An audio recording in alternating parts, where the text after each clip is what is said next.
स्वागत है आप सभी का एक बार फिर। और कहानी कुर्सी की में अब बात करते हैं जरा देश की राष्ट्रीय राजनीति में 2024 के चुनाव में जाते हुए भारतीय जनता पार्टी ने क्या अपनी रणनीति तय की है और कांग्रेस पार्टी ने क्या नई टीम बनाई है।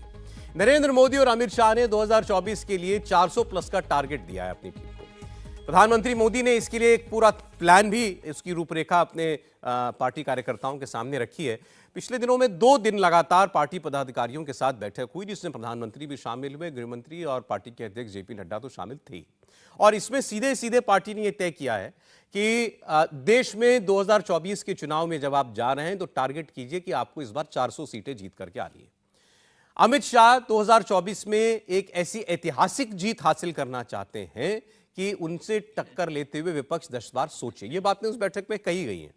प्रधानमंत्री नरेंद्र मोदी ने सीधे सीधे कहा कि आपकी लड़ाई 51% वोट की है, 50% प्लस वोट आपको इस बार लेकर के आना है। रेफरेंस के लिए, पिछली बार भारतीय जनता पार्टी को 2019 में 303 सीट जो मिली थी उसमें वोट प्रतिशत था 37%, 37%। पार्टी ने सीधे सीधे इस बार 10% से ज्यादा वोट हासिल करने के लिए कहा है कि आपको पिछली बार से मिनिमम 10% वोट ज्यादा लाना है। कोशिश आपको ये करनी है कि हर सीट पर आपकी जीत 50% से ज्यादा वोट से हो, क्योंकि अगर विपक्ष एकजुट होता है, अगर बीजेपी के उम्मीदवार के सामने देश भर में कोशिश विपक्ष की यह है कि 400 सीटों पर जो है एक संयुक्त उम्मीदवार रखा जाए ताकि वोट का डिवीजन ना हो, वोट बटे नहीं, एंटी मोदी वोट। तो ऐसी सूरत में आपकी तैयारी ये होनी चाहिए कि कोई कितनी भी एका कर ले, लेकिन आप 50% वोट अगर लाएंगे तो जीत कहीं गई नहीं। इसके अलावा जो और बातें कही गई हैं कि जो अभी राजस्थान, मध्य प्रदेश, छत्तीसगढ़ की जीत हुई, उसमें आपको याद हो तो पार्टी ने अपने लिए ए, बी, सी कैटेगरी की कुछ सीटें जो हैं वो चिन्हित कर ली थी। ए कैटेगरी जो आपकी मजबूत सीट मानी जाती है, बी कैटेगरी वो सीट जो आप जीतते हैं लेकिन कभी जीतते हैं कभी हारते हैं, और सी कैटेगरी जो आप कभी नहीं जीते या बड़ी मुश्किल से जीतते हैं। और उसमें कई महीने पहले इन विधानसभा के चुनाव से जो सी कैटेगरी की सीट थी, जो मुश्किल सीटें थी बीजेपी के लिए, उसके लिए सबसे पहले उम्मीदवार डिसाइड हुए थे, घोषित कर दिए गए थे। वो उम्मीदवार बदले भी नहीं गए और उन्होंने जाकर के ग्राउंड पर अपनी तैयारी शुरू कर दी। और इस बार आपने तीनों राज्यों में देखा, उसका एक बहुत अच्छा परिणाम बीजेपी को मिला। बीजेपी के अंदर से जो खबर आ रही है कि इस बार देश भर में ऐसी 160 सीटें आइडेंटिफाई की गई हैं, जिनका ऐलान पहले कर दिया जाएगा, जिनके उम्मीदवार पहले तय कर दिए जाएंगे। वो जाकर के अपना कामकाज शुरू कर देंगे और अपना जनसंपर्क का काम पहले से वो बढ़ा देंगे ताकि उनको एक एज रहे अपने प्रतिद्वंदियों के ऊपर। इसके अलावा जो बात हमने कही आपसे कि सीधे सीधे ये निर्देश दिया गया है कि आपको काम करना है बूथ पर, जो सबसे लोएस्ट लेवल है पार्टी के सिस्टम में, वहां पर आपको सबसे ज्यादा जोर देना है। आपने अगर अपने बूथ पर अभी से सक्रियता बढ़ाई, आपका बूथ अगर मजबूत है तो चुनाव के दिन तक आपको दिक्कत नहीं होने जा रही है। ये बात बीजेपी की। और फिर कांग्रेस कैंप की बात हम थोड़ी देर में भी आपके सामने करते हैं। लेकिन राहुल जी, जो बीजेपी की 2 दिन की ये बैठक चली, अब ठीक है, तैयारी हर पार्टी करती है, ये पार्टी एग्जीक्यूट भी बहुत अच्छा करती है। देखिए, मैं ये मानता हूं कि बीजेपी अपनी सीटें बढ़ा सकती है, इसमें कोई डाउट नहीं है, लेकिन 400 का आंकड़ा पार कर सकती है, ये मतलब ऐसा कोई मैजिक हो जाएगा तभी पॉसिबल है। मैं आपको बता देता हूं, वोट जो 50% वोट का वो देखिए, वो तो किस पॉकेट में कितना पड़ता है उसके हिसाब से होता है, क्योंकि कुछ पॉकेट्स में आपको बहुत ज्यादा पड़ा। अगर मैं जैसे दिखाइए, अगर कश्मीर से आप बिहार और पूरे उत्तर भारत को कर लें, सारी सीटें अगर बीजेपी जीत जाए, मैं बोल रहा हूँ कश्मीर से बिहार और उत्तर भारत पूरा, तो लगभग ये 245 सीट्स होती, पूरा नॉर्थ। मैं पूरा कह रहा हूं, एक एक सीट जीत जाए। अब अगर मैं इसमें आंकड़ों में चले जाऊं, देखिए, आपको 400 अगर आपको सीटें जीतनी है तो आपको क्या करना होगा? आपको उत्तर प्रदेश में जो 62, आपको 80 में से 62 सीटें, उसको 72 ले जाना होगा, ठीक है। जो महाराष्ट्र में 48 सीट्स में से आपके पास 23 से 40 ले जाना होगा, मुश्किल है, ठीक है। बिहार में 40 सीटें हैं, 40 टोटल सीटें, 17 हैं आपके पास, 35 ले जानी होंगी, ठीक है। आंध्र प्रदेश, मैं ये भी बताता हूँ, आंध्र प्रदेश, केरल, तमिलनाडु और इस तरह के सारे राज्यों में, और तेलंगाना, आपको 10-10 सीटें जीतनी है।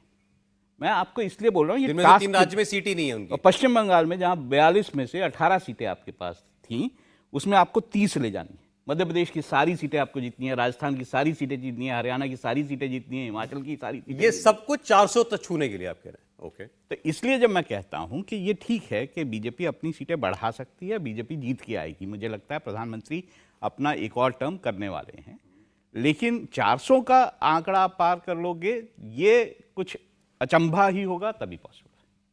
सीट बढ़ सकती है, वोट बढ़ सकता है। ठीक, समीर जी।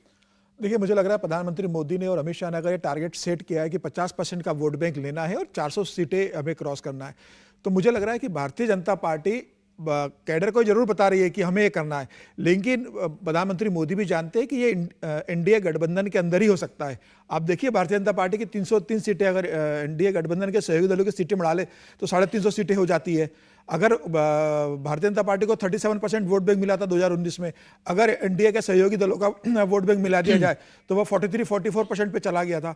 तो मुझे ऐसा लग रहा है कि भारतीय जनता पार्टी के मन में यह जरूर होगा कि भारतीय जनता पार्टी से, लेकिन उसमें से वो बड़ी पार्टियां तो इस बार गायब है ना। उद्धव ठाकरे की पार्टी नहीं है, नीतीश कुमार की पार्टी उसमें नहीं है, लेकिन उसमें बादल उनके नहीं साथ है जुड़े भी है, उनके साथ जुड़े भी है। उनके पास जेडीएस कर्नाटका के अंदर जुड़ गया, उनके अंदर वो ये बात जानते हैं कि महाराष्ट्र में अजित पवार उनके साथ जुड़ गया है, उनके साथ एकनाथ शिंदे का एक बड़ा पोर्शन साथ में आ चुका है। तो भारतीय जनता पार्टी इस बात को जानती है कि सहयोगी दलों के साथ वो 50% का टारगेट लेके चल रही है। मुझे ऐसा लगता है कि भारतीय जनता पार्टी अपने दम पर 50% वोट बैंक लेना लगभग मुझे लगता है मुश्किल होगा। हाँ, भारतीय जनता पार्टी अपने दम पर 3 से 4% वोट बैंक बढ़ा सकती है, जो भी 37 है वो 40 से 42% vote bank Bharatiya Janata party का जा सकता है, क्योंकि इस बार राम जन्म 22 जनवरी का जो प्राण प्रतिष्ठा का कार्यक्रम होने वाला है, उसके बाद मुझे लग रहा है जिस हिसाब से 22 जनवरी से लेके मतदान के दिन तक भारतीय जनता पार्टी इसे राममय और मोदीमय बनाने वाली है, मुझे लग रहा है उसका असर उत्तर भारत में बहुत प्रमुखता से पड़ेगा और उत्तर भारत के अंदर भारतीय जनता पार्टी एकमुश्त वोट और सीटें लेकर जाएगी, इसमें कोई दो राय नहीं है। भारतीय जनता पार्टी को दक्षिण में भी अपनी सीटें बढ़ानी पड़ेगी, उन्हें बेंगलोर के अंदर, कर्नाटका के अंदर जो उनकी 25 सीटें उसे बनाए रखना पड़ेगा, तेलंगाना में उसे कम से कम 7 से 8 सीटें जीतना पड़ेगी, तमिलनाडु में कुछ खाता खोलना पड़ेगा और बाकी जगह जम्मू कश्मीर में भी उसे अपनी सीटें बढ़ानी पड़ेंगी। तो मुझे लग रहा है भारतीय जनता पार्टी के सामने चुनौती बड़ी है, लेकिन प्रधानमंत्री मोदी जानते हैं कि ये चुनौती पाई जा सकती है। हालांकि 303 से वो 350 तक का टारगेट लेके चल रहे हैं और 325 से 330 मुझे लग रहा है कि अगर आज चुनाव भी होते हैं तो 325 सीटें भारतीय जनता पार्टी जीत सकती है आज की तारीख में। तो ये अब आप दोनों ने बड़ा डिटेल में एक्सप्लेन किया। राहुल जी ने जैसे बताया कि जो आपके पास है अभी वो तो आपको रिटेन करना ही पड़ेगा। आपको नॉर्थ ईस्ट की सारी सीटें जीतनी है। बिल्कुल बिल्कुल। वो अभी मतलब जहां पर आप 100% हो वो आपको 100% रखना है। जिन राज्यों में भी गुंजाइश है सीटें बढ़ाने की, आप वहां जहां अच्छा कर रहे हैं वहां आपको 80-90% तक टारगेट करना है। और उसके अलावा जो दक्षिण भारत की खासतौर पर वर्जन टेरिटरीज अगर हम कह लें 130 सीटें पूरी, वहां आपको जाकर के खाते तो खोलने ही हैं। उन्होंने जो कैलकुलेशन 400 सीट की बताई राहुल जी की, वहां पे भी आपको 10-10 सीटें कम से कम जीतनी पड़ेंगी। अब इस सब के बीच जो मैं कह रहा था आपसे कि 160 सीटें टारगेटेड पहले से जो हारी हुई सीटें या मुश्किल सीटें बीजेपी के लिए हैं उनको पहले टारगेट किया जाएगा और वहां पर कैंडिडेट्स पहले उतारे जाएंगे। इसका विधानसभा चुनाव जैसा लाभ मिलेगा नहीं मिलेगा ये नहीं कहा जा सकता, लेकिन कोशिश बीजेपी जो है वो जरूर करने जा रही है। सर, ये सारी स्ट्रैटेजी जो पिछले 2 दिनों में डिस्कस हुई है उस पर हम लोग यहां चर्चा कर रहे हैं। संजीव जी, इसमें से क्या आपको अचीवेबल लगता है? देखिए, सबसे पहले तो बीजेपी की ये तो बात माननी पड़ेगी कि उनका फोकस बहुत जबरदस्त है, रणनीति बहुत बनाएंगे। सारी जो आपने कहा 160 सीटें सी कैटेगरी की जो हारी हुई है उस पर सबसे पहले नाम भी घोषित हो जाएंगे, सब कुछ हो जाएगा।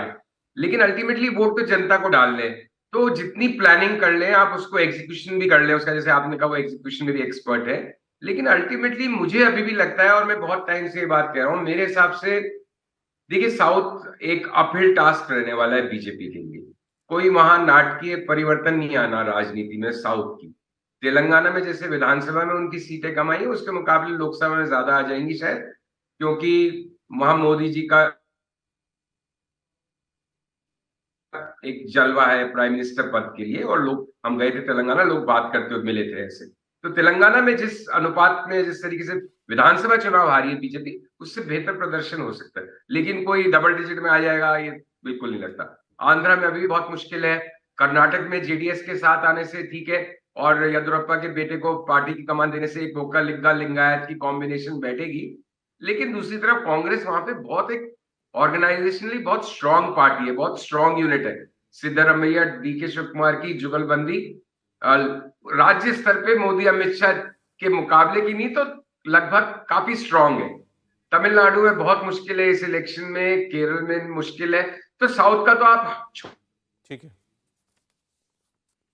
छोड़िए, साउथ के अंदर आप 5-7 सीट बढ़ा सकते हैं तेलंगाना में, तो कर्नाटक में रिटेन करने में मुश्किल हो सकती है।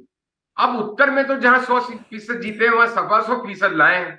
कि राजस्थान की 25 में से 30 सीटें मिल जाए, हरियाणा की 10 में से 12-13 मिल जाए, तो ये 400 के आसपास कहीं आते हैं। मेरा एक आकलन बहुत दिनों से कंसिस्टेंट है कि मेरे हिसाब से बिहार और महाराष्ट्र बैटल ग्राउंड स्टेट्स है अगले इलेक्शन की। बिल्कुल। बिहार और महाराष्ट्र 2 स्टेट डिसाइड करेंगी, 88 सीट्स। बीजेपी जीतेगी, मुझे भी लग रहा है। बट कितने अंतर से जीतती है, किस तरह का जलवा रहता है 300 पार का, क्योंकि 300 से नीचे तो जलवे में ही बड़ी इसमें जोड़ दूंगा सर। माइनस हो जाता है।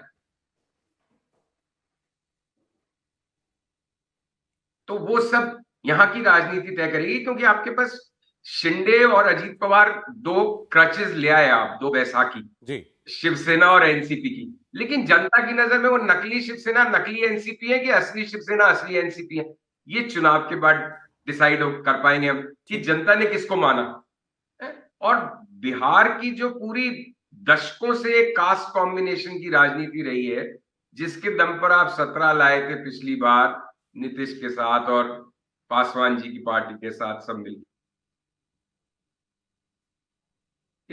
अब ये जो नए जातीय समीकरण की राजनीति वहां हो रही है कि बीजेपी थोड़ी अलग थलग पड़ी है, उसमें क्या रहता है, तो ये 2 स्टेट्स इंपॉर्टेंट है। पश्चिम बंगाल में 18 सीट्स थी, तो एक तरह से वो मैक्सिमम कर गए थे, क्योंकि तब लोगों को ये उम्मीद थी कि विधानसभा में बीजेपी पटकनी दे देगी ममता को, तो जब लेकिन फिर भी मुझे लगता है कि 18 के आंकड़े में बहुत ज्यादा फर्क नहीं आएगा। इक्का दुक्का कम हो सकती है, इक्का दुक्का बढ़ सकती है। ठीक। बट ये कयास है ये सब, सौरभ बाबू। ठीक है सर, नहीं ठीक है, अभी तो हम कयास पर ही बात कर सकते हैं। आपने जो पब्लिक इंफॉर्मेशन अवेलेबल है उसके आधार पर आंकलन नहीं कर सकते।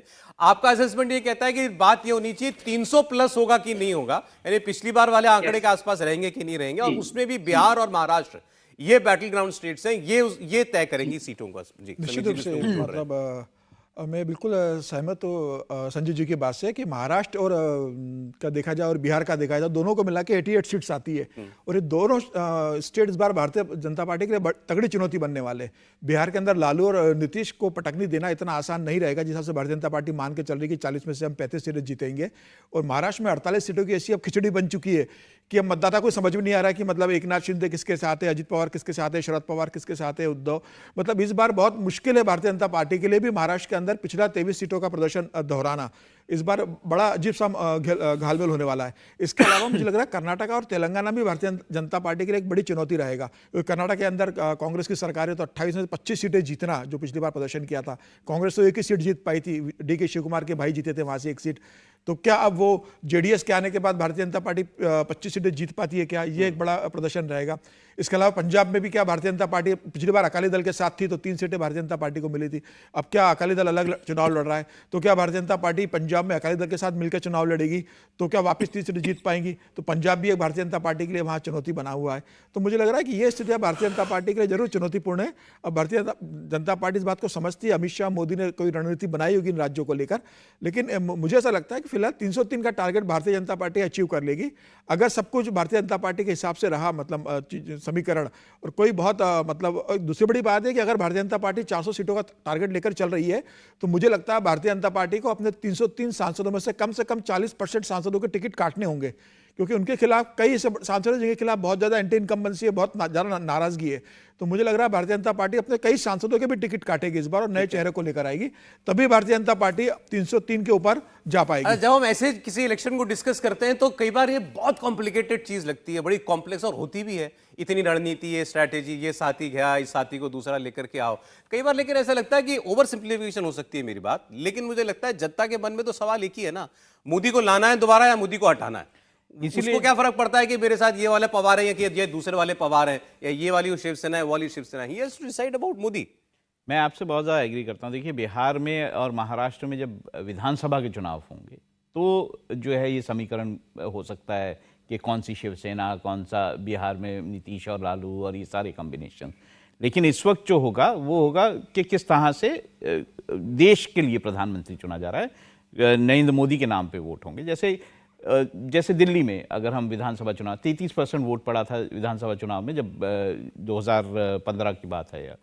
और अगर हम उसी 2019 में जब लोकसभा चुनाव में आया तो वो बढ़ के 56% बीजेपी का हो गया। तो मुझे लगता है तब बात जो होती है तब होती है प्रधानमंत्री नरेंद्र मोदी के नाम पे वोट पड़ते हैं। फिर भी जैसे हम बात कर रहे थे अभी पंजाब की, देखिए बीजेपी का भी असेसमेंट ऐसा नहीं होगा कि पंजाब में उनको कोई मिरेकल आ जाएगा। 2 सीटें हैं, मेरे को लगता है वैसे ही लगभग उनके आसपास होंगी। हम कर्नाटक की बात करें, उनका असेसमेंट भी ऐसा नहीं होगा। उनका भी असेसमेंट ये होगा कि 22-23 के आसपास सीटें आएंगी। लेकिन बाकी राज्यों से उनका असेसमेंट जो है वो ज़्यादा बड़ा होगा, वहाँ पे वो कोशिश कर रहे होंगे। और ये भी मैं कह रहा हूँ कि कर्नाटक में चाहे कांग्रेस की सरकार है, तब भी वहाँ पे बात तो प्रधानमंत्री की बात हो रही होगी ना। वहाँ पे भी बात हो रही होगी कि नरेंद्र मोदी प्रधानमंत्री बनने चाहिए या नहीं बनने चाहिए। और ऐसे में मुझे लगता है वहाँ पर भी जो जनता का वोट होगा वो प्रधानमंत्री नरेंद्र मोदी के लिए होगा। और वहाँ पर किसी और जो समीकरण है या किसी और मतलब हम यार्ड स्टिक से उसे नापना जो है सही नहीं हो। ठीक, एक इस पर संजीव जी कुछ बोलना चाह रहे थे, फिर मैं कांग्रेस की बात आपको बताता हूँ। नहीं, मैं तो सिर्फ एक बात कहना चाह रहा था कि एक्चुअली सबकी बात सही है, असेसमेंट की बात है, और मैं राहुल की इस बात से भी सहमत हूँ। और आपने जो उससे पहले सवाल में कहा था कि जनता के माइंड में ये मुद्दा है कि प्रधानमंत्री किसको चुनना है, तो हो सकता है जो हम महाराष्ट्र की और बिहार की समीकरण सोच रहे हैं, लेकिन एक्चुअली उसके निष्कर्ष पे चुनावी नतीजे के बाद ही पहुंच पाएंगे कि भाई देखो ऐसा हुआ, इसलिए जनता ने ऐसा कर दिया। मैं सिर्फ ये कहना चाह रहा था कि जो 5-6 डूज की लिस्ट जो आप पहले दिखा रहे थे बूथ लेवल तक, वो 160 सीटों पे उम्मीदवार, वो जो सबसे बड़ा डू होगा जो इस सूची में नहीं है, कि कैसे इंश्योर करें कि ज्यादा से ज्यादा सीटों पे विपक्ष का एक उम्मीदवार सामने नहीं हो। उसके लिए क्या घेराबंदी की जाए, क्या रणनीति बनाई जाए, क्या साम दाम दंड भेद इस्तेमाल किए जाए कि विपक्षी एकता उस तरह की नहीं बने, वो भी एक बड़ा फैक्टर होगा बीजेपी के तर्कश में इन चुनावों के लिए। बिल्कुल ठीक सर, और उसमें बहुत सारे खेल होते हैं, वो कभी फिर हम कहानी कुर्सी की में डिस्कस करेंगे।